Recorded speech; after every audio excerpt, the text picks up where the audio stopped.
Well, let's return to the callers, guys. We have the phone lines lighting up tonight, and we have Mike from Mississippi. Mike, go ahead with your question. Thank you, sir. My question is accountability to the people that are selling the beef, like in sale barns and off their farm. If they know they have an infected herd, I bought a herd a few years ago that had lepto through a sale barn, and the people that were selling them were sitting right next to me, and I was never informed that they had an infected herd. Is this something that can hold the seller liable for infectious herds? Should have had a lawyer on the panel, I guess, tonight. But Bill, give me your perspective to begin with, and then see if others have thoughts. Well, number one, as Paul Harvey always says, self-government without self-discipline won't work. Yeah. And, you know, we do have a lot of people out there that maybe they don't know they have a disease and they sell it. One thing about this proposal is it does give us a mechanism to follow that animal back. There's going to be, it's different from state to state, so what the requirements are, as long as it fits the mold of the overall program of the United States, any state can do as they see fit. So I encourage everybody to call your state veterinarian to see what your requirements are. As far as the liability issues goes, there's nothing in this about liability. Okay. I would say the liability issue as a whole, I think, goes both ways. In this example, it's interesting on his position, buying those cattle from the guy right next to him, whereas an earlier caller had some concerns about what happens when a consumer gets sick. Would that provide the liability back on him if they trace it all the way back to the ranch? So I think there's two great examples of why we've really focused on this being all about animal disease traceability and trying to keep that producer liability away from it as much as possible. Yeah, very, very different than a couple of years ago. Al from Ohio has a call. Go ahead, Al.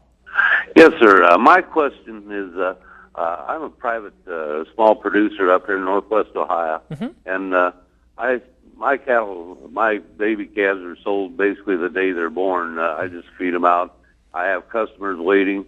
Would the traceability be of any benefit to me?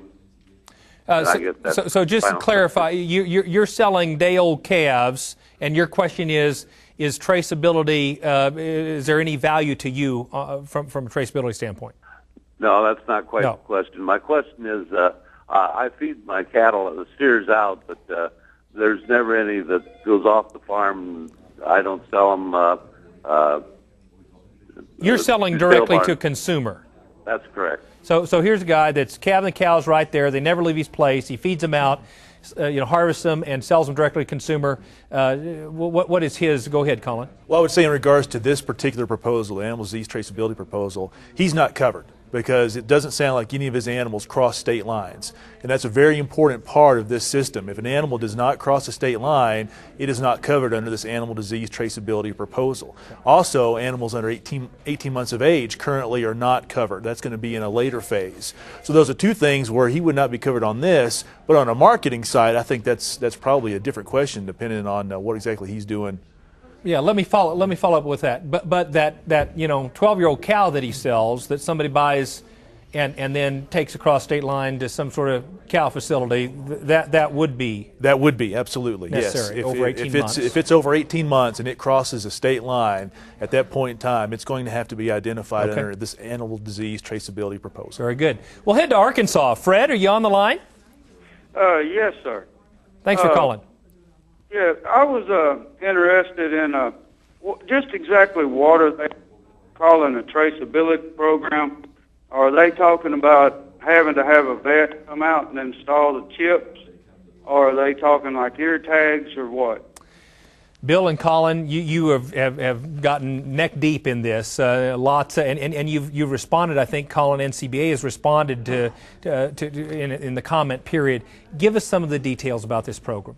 When you look at this program, when it comes to the identification devices, we're really pushing for the bright tags. The bright tags are official means of identification. They're economical, and we think it goes in line with a lot of the programs that are already out there that producers utilize. That's really our focus.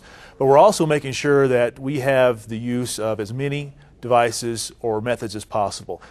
Tattoos brands are not on their own recognized as official in this proposal. We're trying to work on that. In our comments talked about that.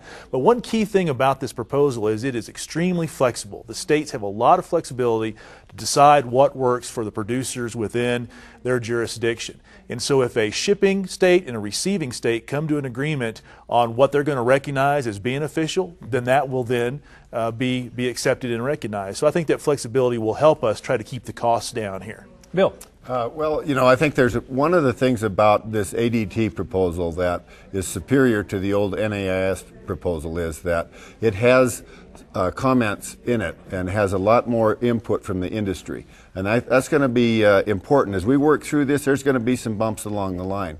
One of the things that we're concerned about is we want to make sure that this all works at the speed of commerce. We don't want to have to slow down commerce on a busy sale day in a sale barn and impede commerce. We want to make sure that it works at that speed. So we're going to have some things to work on, but I ask that producers out there, as they see issues that come up, talk to your state veterinarian, talk to us at NCBA, and we can work together to get that fixed. That's great. Great discussion, and keep your calls coming.